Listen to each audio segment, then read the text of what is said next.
Welcome to the Real News Network and welcome to Reality Asserts Itself. Sparrows Point is an industrial location just outside of Baltimore City. In the late 1950s, Bethlehem Steel had 30,000 people working there. By 2012, there was nobody. To help tell us the story of why and how that happened, and could public policy have made a difference, joining us in the studio is Mark Reutter. Mark has been reporting and writing on Baltimore since 1970, when he started as a 19-year-old summer intern covering cops for the Evening Sun.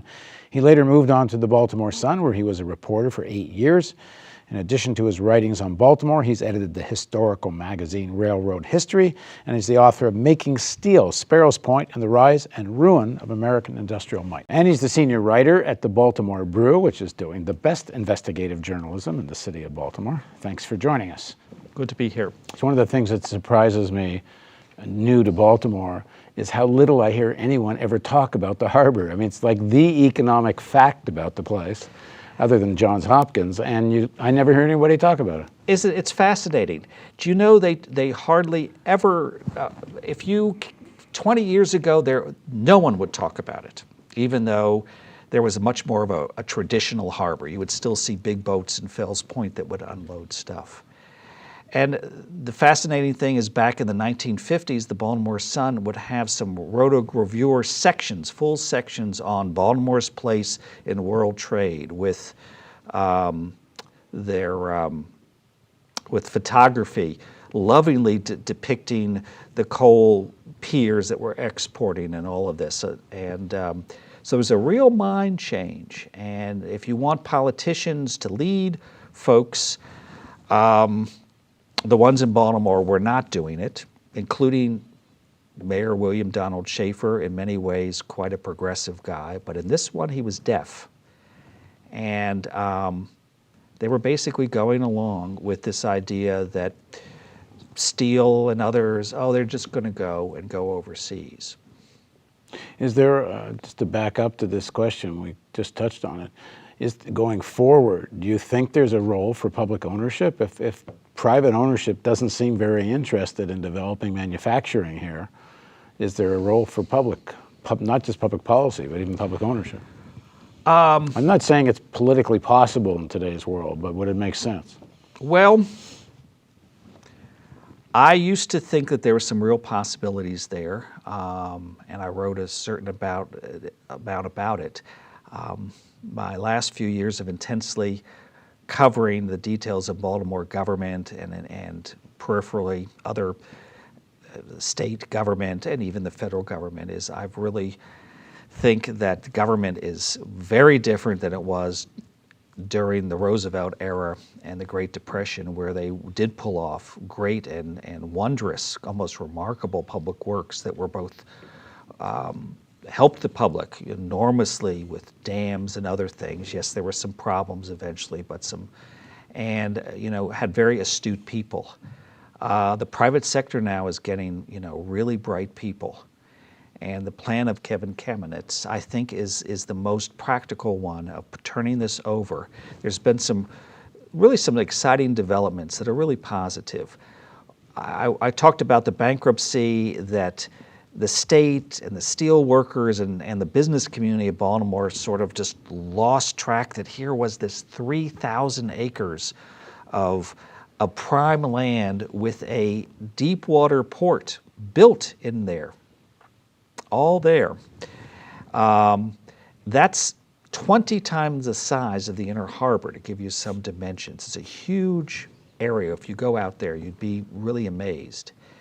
And they gave it over through neglect and lack of forethought to these two Midwest liquidators.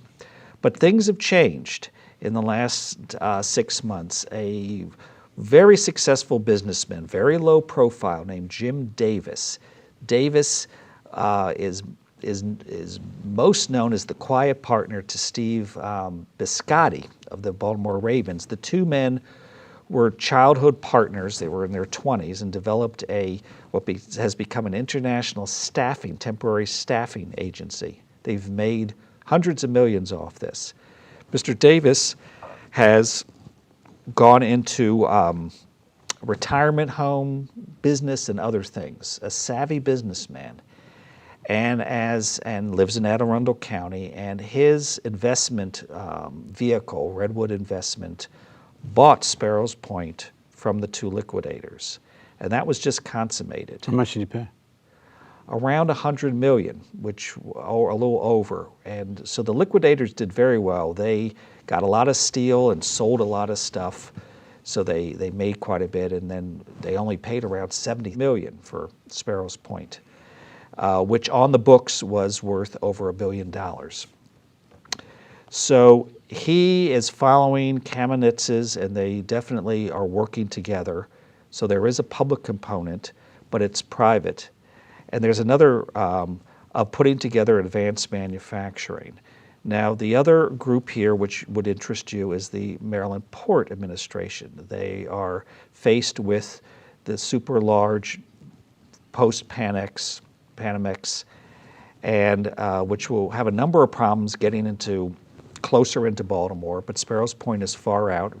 It's out farther than even the Key Bridge, which is a slight stumbling block despite its height.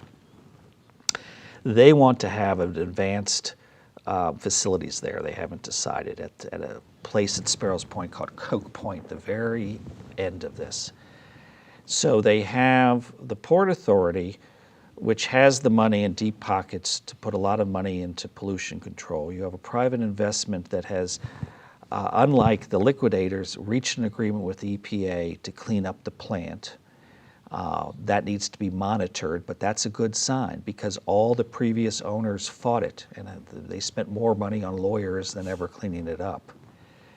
And the eventual plan, and Kamenetz has said this, and the group who he's worked with, is, okay, you have these international companies, Japan, China even, why not bring a lot of their components, buy boats here, and then manufacture, advanced manufacturing here?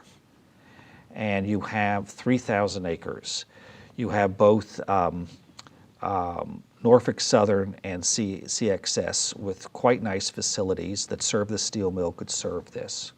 You're in a great location because you're very close to the Midwest compared to Philly or New York.